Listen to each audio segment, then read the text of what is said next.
पृथ्वी. पृथ्वीवरचे स्वर्ग म्हणजे कोकण, जणू देवभूमी. कोकणातील पारंपरिक मूर्तिकार ह्या मालिकेत मी ऐश्वर्या अटवार लोक निर्धार चॅनलमध्ये स्वागत करते. चला तर भेट देऊयात देवाला देवपण देणाऱ्या कोकणातील पारंपरिक मूर्तिकारांना.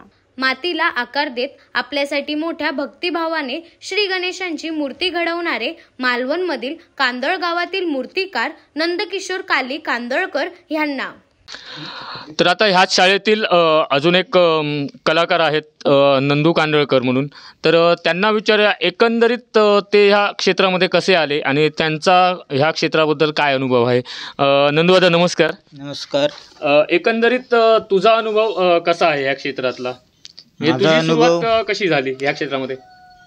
ही माझी सुरुवात बघून बघून आजोबा करायचे पहिल्यांदा. नाना कांदळकर, काका कांदळकर आणि माझे काका युवराज कांदळकर, त्यांना बाळा कांदळकर बोलतात. त्यांच्यापासून मी हे शिक्षण घेतलं आणि ह्याची आवड मला निर्माण झाली आणि ती मी आता चालू ठेवली आहे. मी यशवंत कांदळकर, राज कांदळकर, सोनी कांदळकर पण आम्हाला साथ देते. एकंदरीत तुमचं जे आहे तर त्या ह्याच्यामध्ये तुम्ही किती मूर्त्या अशा घडवता? आम्ही दिवसाला 3-4 मूर्त्या घडवतो. म्हणजे ते साच्यातले असतात. हाती काय आता ऑर्डरप्रमाणे असतात. जी कोणची ऑर्डर असली तर ते आम्ही करतो आणि नसली तर साच्यातले चालू असतात. पुढे आपल्या भविष्यामध्ये जे कांदळकर कुटुंबियांची जी गणपती बनवण्याची जी कला आहे ही कला तुम्ही कायम पुढे तशीच चालू ठेवणार आहात? हो, आम्ही चालू ठेवणार. ही परंपरा आणि ही अशी गोष्ट आहे, ही चालू ठेवावीच लागते. आणि ह्या चालू ठेवण्यामागे तुमच्या वंशपरंपरागत चालत आलेली ही जी गोष्ट आहे म्हणून ती चालू ठेवावी लागते. साहजिकच आहे. आणि आता सध्या एक गोष्ट अशी आहे की अगोदर जी ह्याच्यासाठी जी माती लागते ती माती मळली जायची, हाताने मळली जायची, पायाने मळली जायची, तर ते आता बंद झालं आहे. आता मशीनची हे झालेली आहे, मशीन उपलब्ध झालेली आहे. त्याच्यामुळे खूप बरं पडतं आणि फास्ट काम होतं. एकंदरीत अशा वेळी कामगारही मिळत नाही, त्यामुळे मशनीचा आधार घ्यावा लागलेला आहे.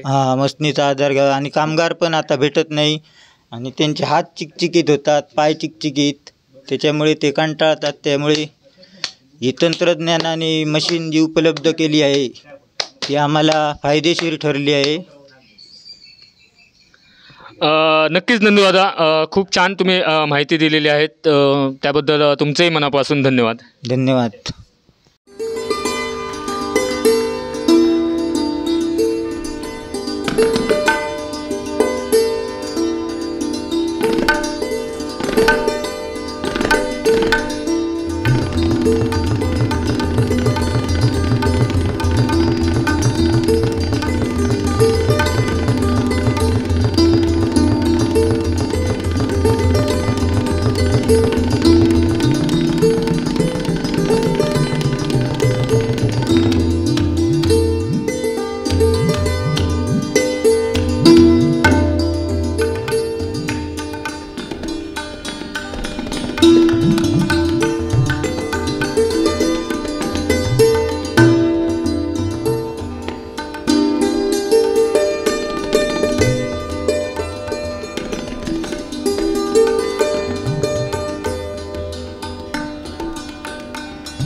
आमची ही विशेष मालिका देवाला देवपण देणाऱ्या मूर्तिकारांची कशी वाटली आम्हाला कमेंटमध्ये जरूर सांगा.